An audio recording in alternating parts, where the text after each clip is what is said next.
Okay, we're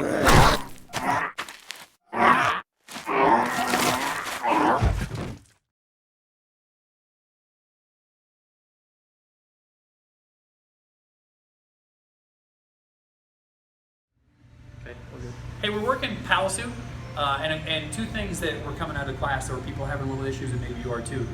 So think about this: is one, the application, the leg cut, getting to that, which was hurting some people, and then two, the actual drill itself, the checking hand, people were having a lot of problems with, right?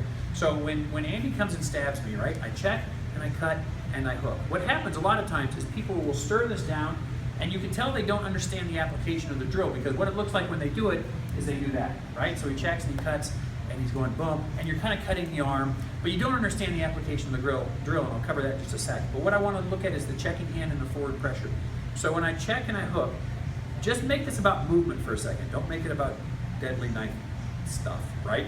So sink, start my pressure going forward as I'm turning. My knife goes flat, it comes forward. Notice this hand has not moved at all relative to the knife. I push in and I pin. And if we rewind, start to raise your arm up for me. So if we rewind, it's right there. See, it's not moving. It's the same 4, 6 inches, whatever it is, apart. So when I sink and I move his arm, that comes in, and there's my forward pressure and my pin, right? So what happens a lot of times, practice that first and really feel that the alignment of your shoulders. See how you don't. What happens is people do this, and then they try and catch up to it. And because they're behind, their knife's already come through, and they've left this arm there, and things get kind of clustery, right?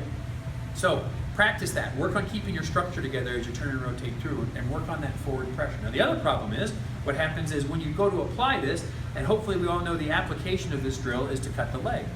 We end up, because we're thinking, oh, I gotta cut the forearm, we end up very shallow, and then I'm too far away to actually get to his leg, and it becomes difficult, right? So what I don't wanna do is, I don't wanna rotate his arm in a straight plane, right? I wanna make it a spiraling towards him plane.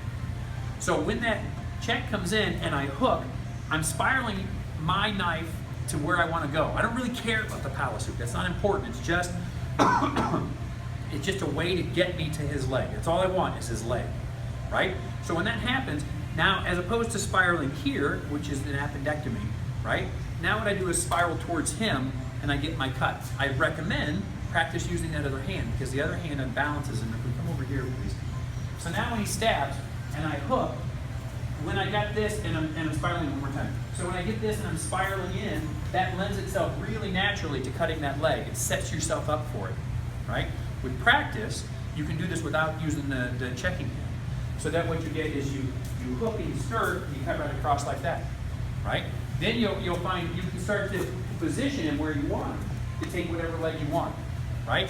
Because the stir is what's going to set you up for it. When I stir that through, but make your goal not to just pass his arm down, but to pass your knife to his leg, right? One last time, please, thank you. When I hook this, I'm not dead, life is good, but I'm not stirring here. I'm gonna stir this just to get to his leg.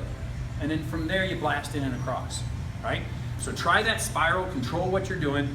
I think you'll find, hopefully we'll find tonight too, that really makes your leg cuts, that mobility kill, much more effective and easier to get to. Let me know what you think. Thanks.